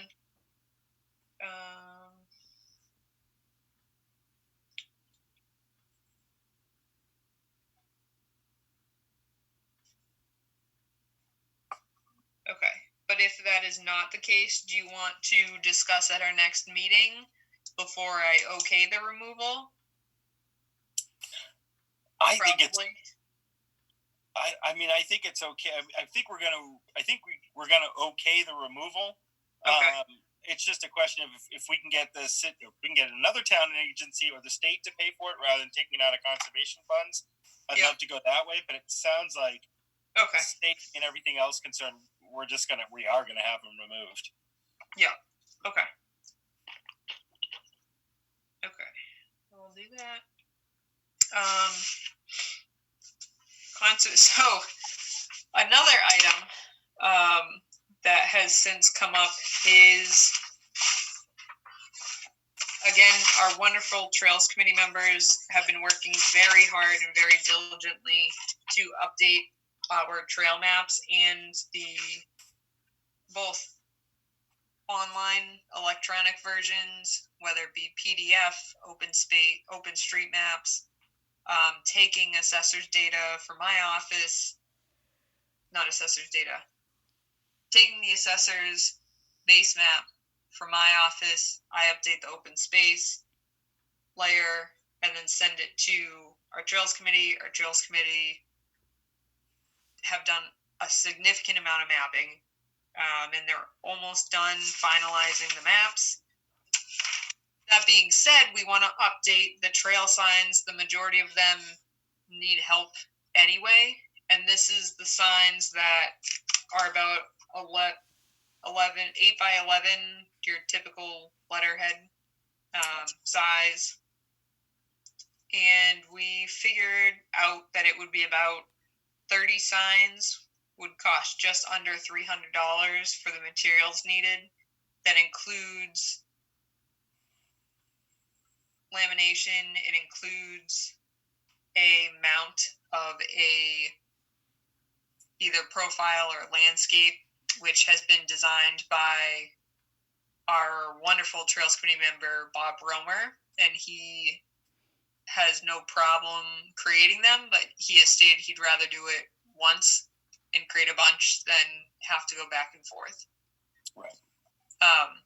But again, that's something that would come out of the commission's budget if they wish to expend those funds on this, which I think it's an excellent use of the funds. My other thought was waiting until the end of the fiscal year to see what we have, since they are almost finalized in terms of all of the maps, but not 100% completed as of yet. So it still would take some time, but that's not to say it can't be created prior to their completion.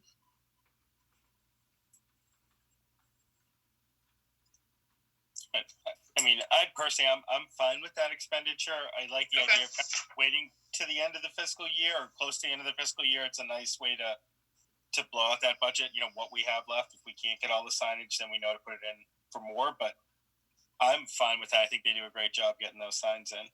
Okay, great. Awesome.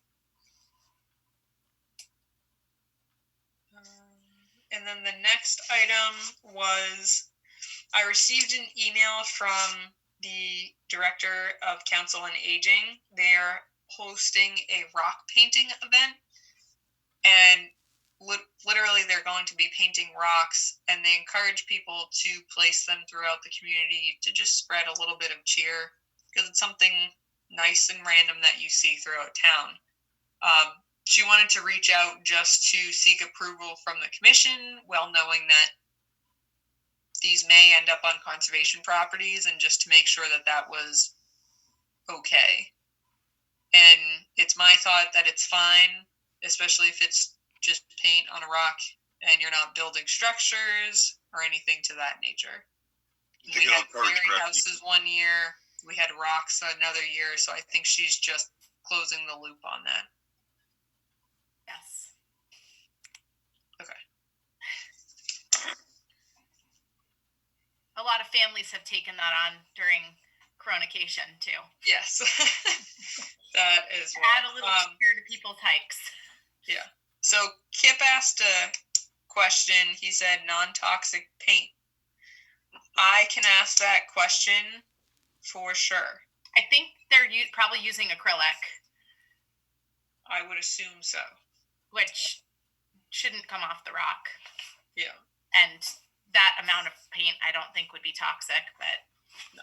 And they're obviously, we'd encourage them and let them know they can't be placing it in the water.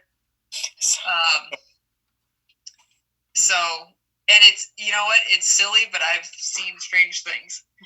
Yeah, no, it makes sense. Yeah. Yeah. All right, so I'll ask her the question about the paint and not placed in water.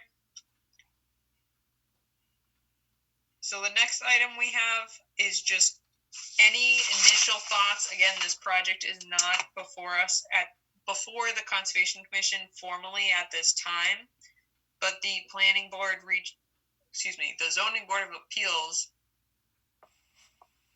town planner reached out to request comments from the various boards. Of course, my blanket statement anytime I see requests for comments is keep everything out of the resource areas and jurisdictional areas if you can. And in this case, they did receive an order of resource area delineation from us last year, and we were comfortable with the resource area delineation. I'm still comfortable with that delineation.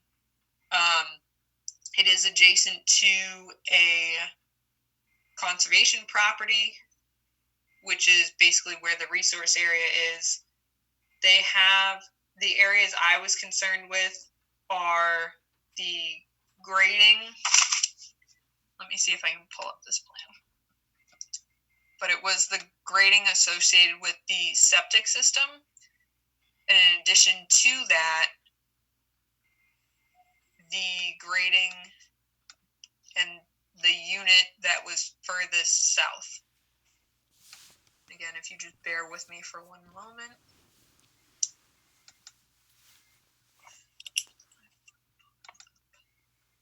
I did email you all a link to it as well.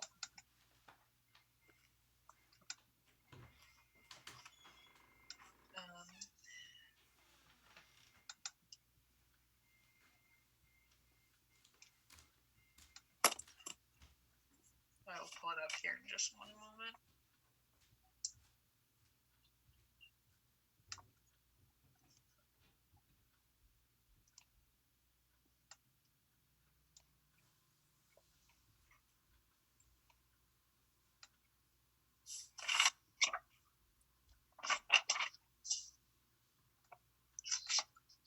And I do have hard copies in my office once we are open to the public again, which will be after April 7th, so long as we don't have any further extensions on that time period.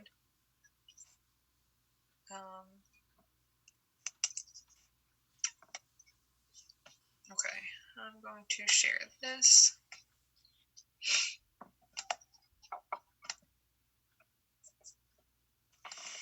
And for those who are watching, this is also available on the town website under the zoning board or Board of Appeals.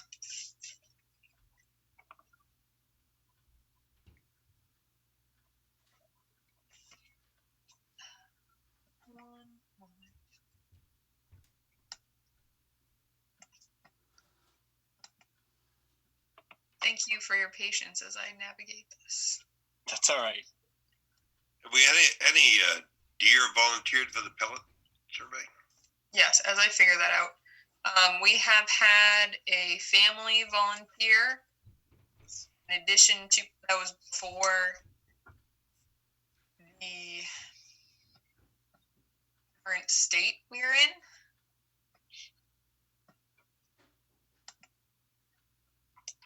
And then we had a Trails Committee member volunteer as well.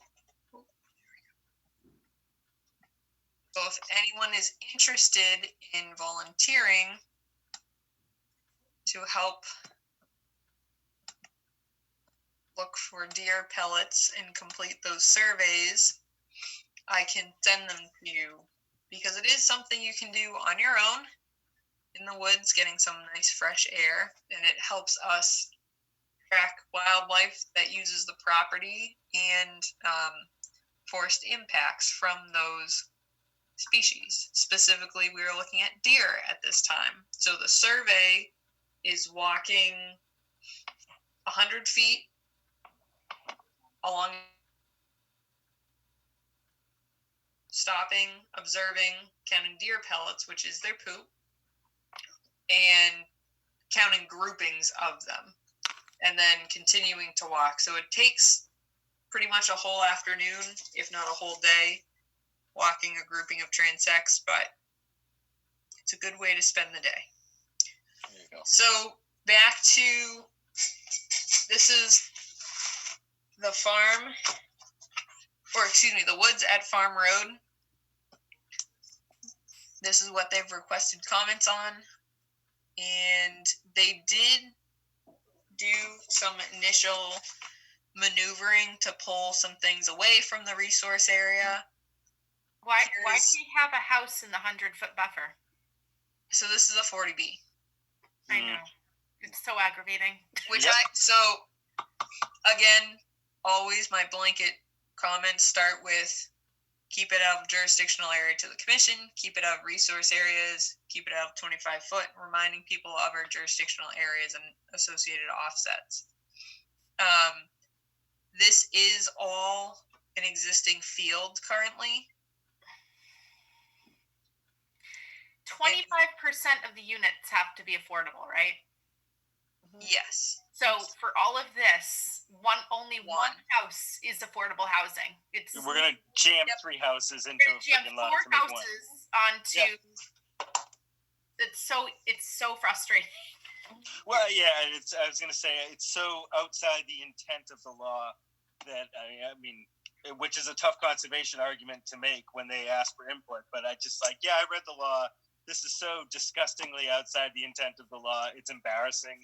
I think they should be ashamed to even ask for it. Tell you that was true, but they can. Is surrounded by wetlands, and we're going to stuff 4 houses and associated septic and parking on it. Yep. Yeah, and only one's going to be affordable. They don't have to make all 4 affordable. No, just 1. 25%, right? That's bleeping ridiculous. But I don't know how I put that in a respectable comment to the other board. I can translate. Yeah, and from a conservation standpoint, which is where we're being asked to look at it from. Yep. It's kind of where I come down on it. So this is where the proposed septic is. So here's a property line. Yep. Back there. So this is what I have a problem with. Sure. Because it is, well, I shouldn't say I have a problem with. I would like to see them pull the grading further away from that property line, which would then be away from the resource area. Correct. Again, same thing with grading here. Is that an elevated? Well, the other thing I was gonna say that too. If you can't, for them, if they can't fit the project on their own property, I don't think they can do the project. Like if any of the grading is on our property, I'd say no.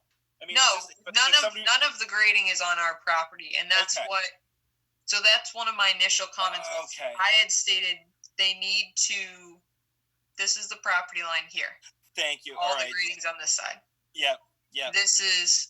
I see where it jogs. Yeah.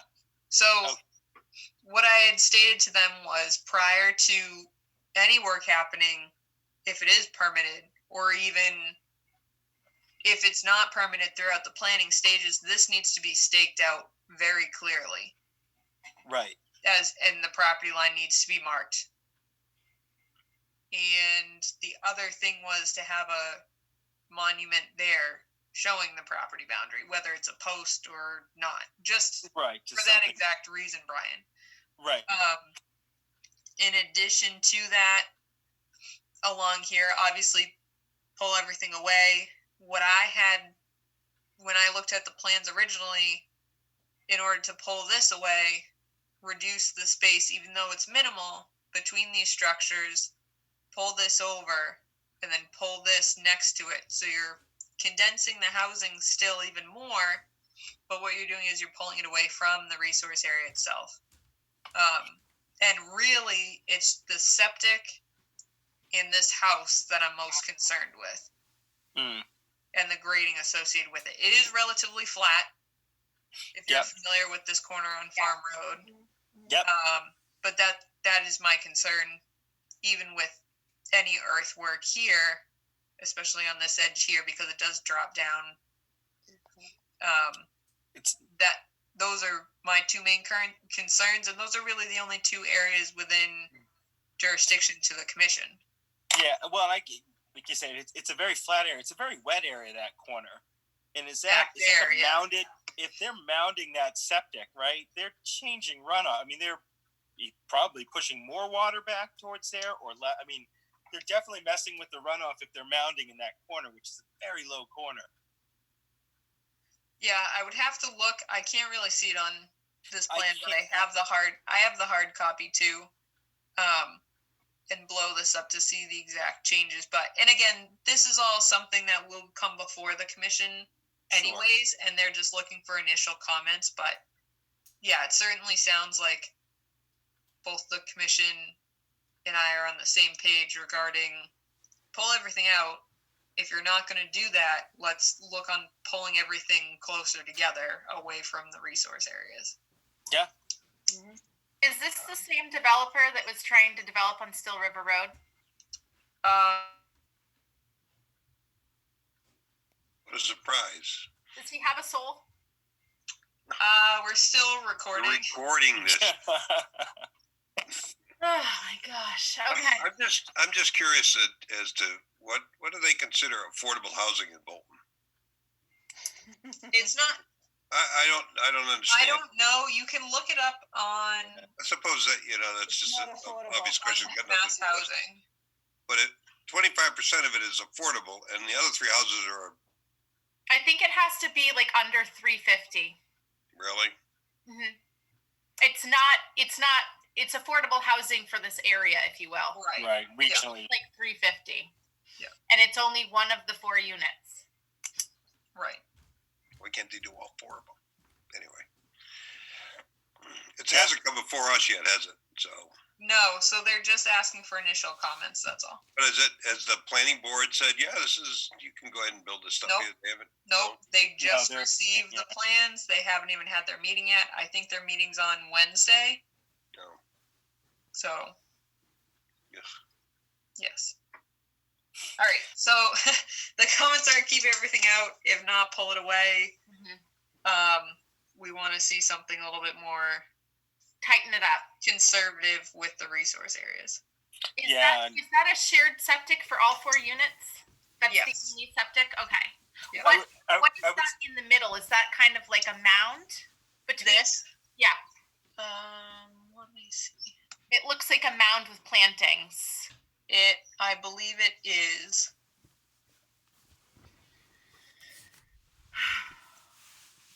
Yeah, this isn't. If you look on the town website, I apologize, I didn't have that version of the plan. Dog walk area. Yes, Jeff, the dog walk. Yeah. Yes.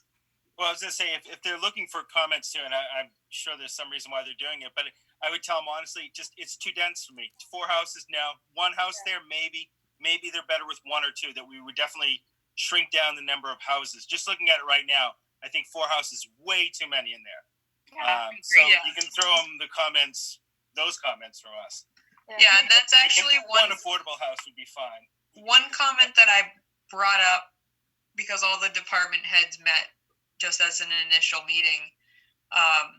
And I had said there are a lot of interesting ways you could go about this. And I wasn't sure if it fell under, if they would be able to do it and still meet the requirements under 40B, but it seems like they can.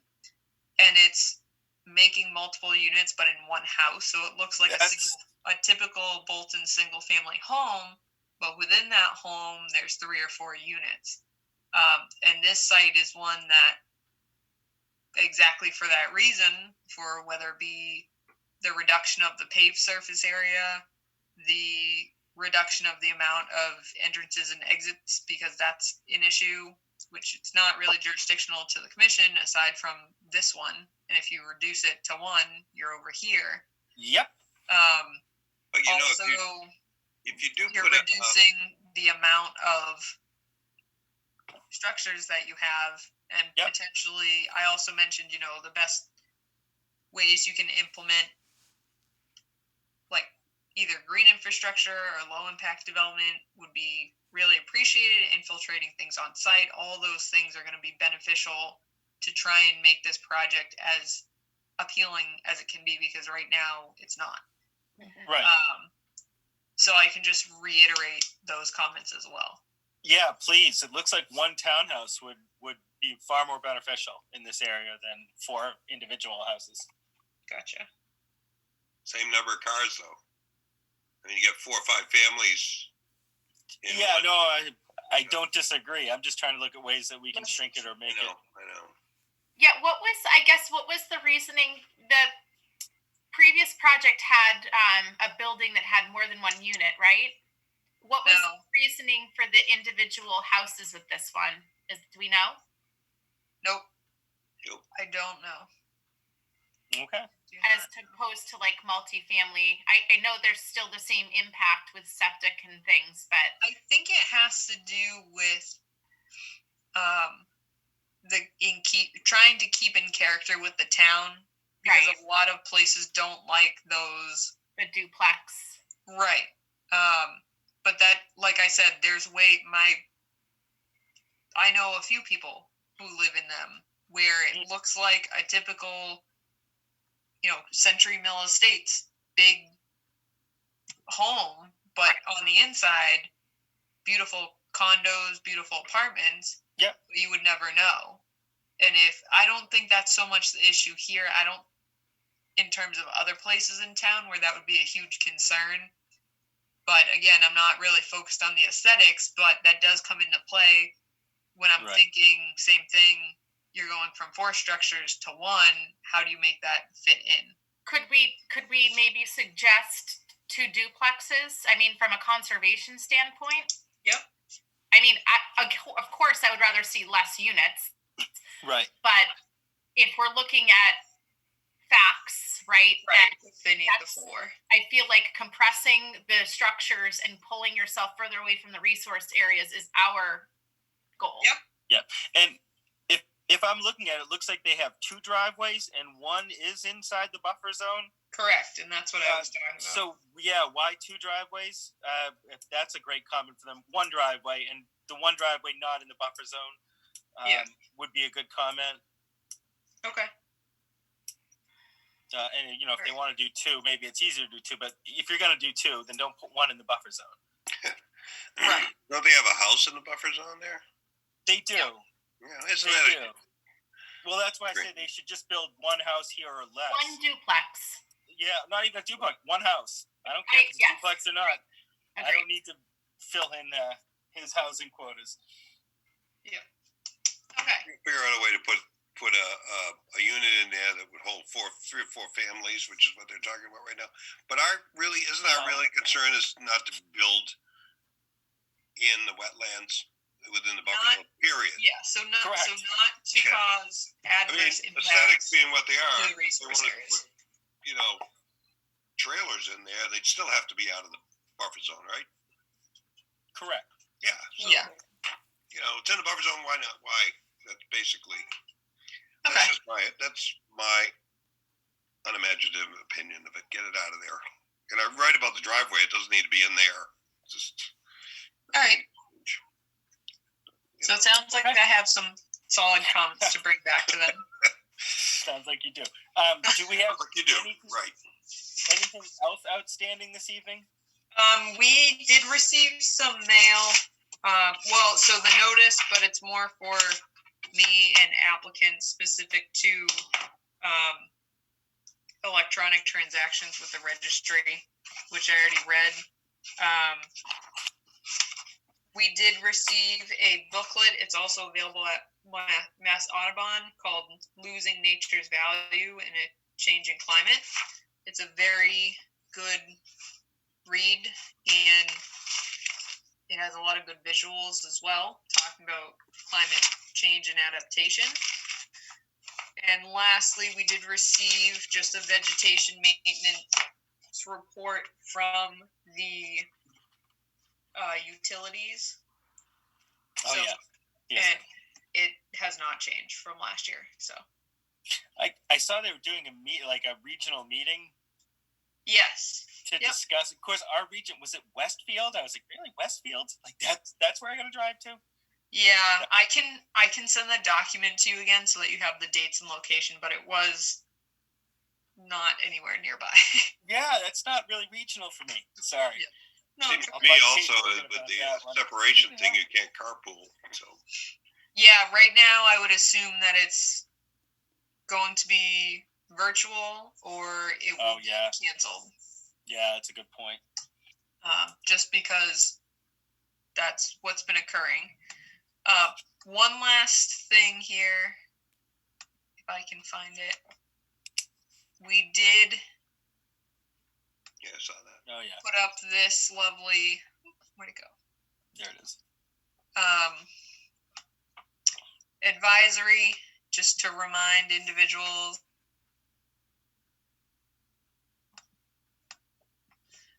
Can you all see that? I can. I did read through it when you sent it too, and I think Okay. it was a nice idea. Yeah.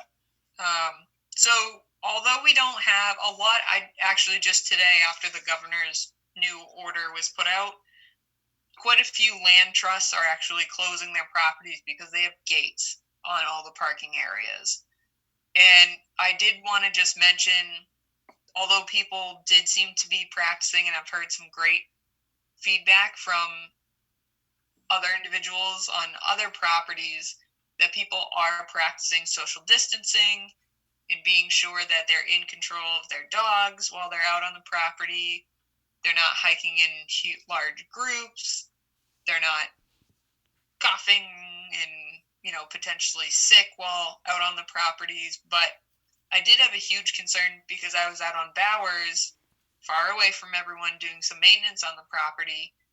And there were more cars there than I've ever seen, which is awesome because the property is being used, and I know it's a popular property. But I do want to note, we do have gates on that property. I honestly don't know if they function, and I don't know if the commission would ever come to close off the property. And I hope it never does come to that, but we do have the ability to do it. And I just wanted to bring that up in the event that it arises to that. I hope it doesn't, because I encourage people to go out on the property. But it is concerning to me that there were so many people and we're supposed to be observing this. So just a side note, but I am overall happy, and it is positive to see people getting out, getting fresh air within their downtime, or to try and get some stress relief. So that is good. It is good. All right. Anything else? Anyone? All right. In that case, I'd like to first officially thank Rebecca. Rebecca, it's not easy switching everything to remote on the fly and learning all of our new rules, regs, all that good stuff that we're dealing with, and you're doing so graciously and dealing with all of us. And I honestly want to thank you. I know that's not easy, but it is really easy to do this. I'm going to make a motion that we adjourn the the March 23rd meeting of the Bolton Conservation Commission. I second. All those in favor? Aye. Aye. All right.